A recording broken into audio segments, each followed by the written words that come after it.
प्रथम कथा हूँ जे जड़े कलाकार केवे मृत्यु न थाए मुझे विश्वास करे एवं से मोर शरीर को सी त्याग कर किंतु समस्त हृदय से आजीवन रे से अमर अच्छा एवं एति कहबी जे गोटे माटी आम मु कथा शुणिकी बड़ होती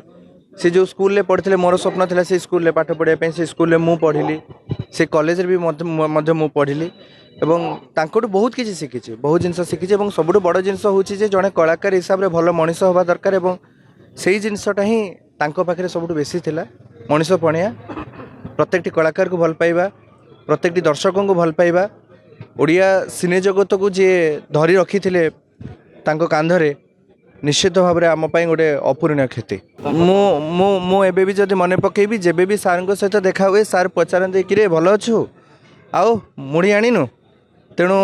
बारिपदा प्रति भल पाइबा एवं सम्मान जिला जिते कहले तेणु माटी प्रति भल पाइबा थिला से केवल नुहे जे सिनेमा जगत को लेकिन संश्लिष्ट थिले से एबे भी जेबे भी बारिपदा जाउथिले तांकर जति पुराना बंधु अछंती तांको सहित मिसंती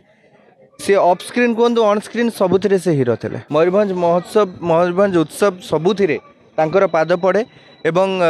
सबुबले कहती जे तुम मानकर जहाँ भी असुविधा अच्छी आम मते जनाओ मु आग को ठिया बहुत कलाकार को बारिपदारू आनी मयूरभंज माटी आनी सुजोग देइछंती एठी।